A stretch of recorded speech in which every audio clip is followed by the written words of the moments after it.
పాకాణం సరిగ్గా తింటాం లేదంటే మేమంతా అబ్జర్వ్ చేసి వాళ్ళు సాంబార్, శనివారం సాంబార్, అలాగే థర్స్డే వేసవారం ఈరోజు కూడా పులుసన్న వాళ్ళు సరిగ్గా తింటాంలా పిల్లలు 2 సార్లు ఉందన్నమాట పులుసని. అందుకని మళ్ళీ హనుమంతో చెప్పి నాకు తెలియదు ఏం చేస్తావు, వేసవారం కూడా సాంబార్ వేయాల్సింది కాబట్టి వారానికి 2 సార్లు సాంబార్ చాలా బాగా చేస్తుంటాడు. మేము కూడా క్యారీ తెచ్చుకోవడం లేదు, పిల్లలంతా కూడా ఇక్కడ దగ్గరుండి టీచర్లు అందరూ ఉంటున్నాము, కడుపు నిండా కూడా పిల్లలు తింటుంటారు. మీరు ఇక్కడ అడుగుతున్నారు ఏమైనా ఏం తింటున్నారా లేదా అని అడుగుతున్నారా? ఏం చెప్తున్నారు? బాగుందంటున్నారా లేదా? ఏదైనా కంప్లైంట్ ఉంటే చెప్పండి, మేము రద్దు చేసుకుంటాము. నాకు తెలిసిన భోజనం మాత్రం చాలా బాగా చేస్తున్నారు, బాగా తింటున్నారు పిల్లలు. ఇంకేమైనా మీరు చెప్తే మేము ఏమైనా వినాల్సినట్టు ఏమైనా ఉంటే మీరు ఇట్లా చేస్తే బాగుంటుంది మేడం అని చెప్తే మేము కూడా అవి విని దాని ప్రకారం ఫాలో అవుతాం. బాగుండడం లేదండి. సరే నేను దాని మాట చెప్తాను. ఏం లేవు కదా. ఇప్పుడు స్కూల్ క్రమశిక్షణ ఉండాలంటే ఎవరు కారణం అంటే పీడీ సార్. ఆయన వస్తానే ప్రతి కర్ర పెట్టుకొనేసి మొత్తం క్రమశిక్షణలో పిల్లల్ని పెట్టుకుంటారు. ఈ డిజిటల్కి సంబంధించి మన డిస్టిక్లో ఏది పైన కూడా చూసే సారే అనమాట. డిస్టిక్ వైజ్ అంత టాలెంటెడ్ సారు. ఆ సార్ మన స్కూల్లో ఉండడం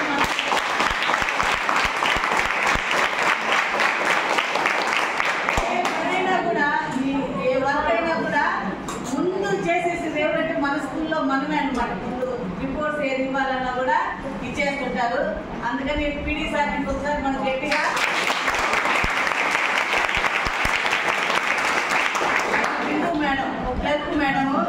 మేడం కూడా ఏం చేస్తారంటే ఎవరు టీసీఆర్ టక్ క్లాస్ ఇచ్చేస్తుంటారు. ఏదైనా కూడా మాకు జీతాలు కూడా కరెక్ట్ మేడం పెట్టేలేదు మాకు జీతాలు కూడా మేడం టకా అని రాసి పెట్టేసి అన్నింటిలో మేడం యాక్టివ్గా ఉంటారు. మేడం కూడా ఒకసారి మనం ఎంత ఎదురు చూస్తున్న ఈ ట్యాబ్లు మనకు ఇప్పుడు ఇస్తాము. అందుకంటే ముందు మన పాఠశాలలో మనం చూసినట్లయితే మన సురేష్ సార్ కానీ ఇప్పుడు మురళీ సార్ మెటీరియల్ మేము తయారు చేసి సొంతంగా ఇచ్చి వాళ్ళు ప్రిపేర్ చేసి ఇచ్చేసినారు సార్ ఆల్రెడీ ఇంగ్లీషు సబ్జెక్ట్కి సంబంధించి 10th క్లాస్కి. అలాగే ఇప్పుడు టెక్స్ట్ బుక్లు మారిన తర్వాత 9th క్లాస్ సంబంధించి సోషల్ మొత్తం 4 subjects geography, history, civics, economics 4 subjects ఆయన బాగా చదివి దానికి ఎట్లా ఇస్తే మెటీరియల్ పిల్లలు బాగా అర్థమవుతుంది అనేసి రాత్రి మగళ్ళు ఎప్పుడైనా ఫోన్ చేసి ఏం చేస్తుంటారు సార్ అంటే మేడం కంప్యూటర్ కనుకుంటున్నారు. మామూలుగా బయట ఎక్కడికి వెళ్ళరు.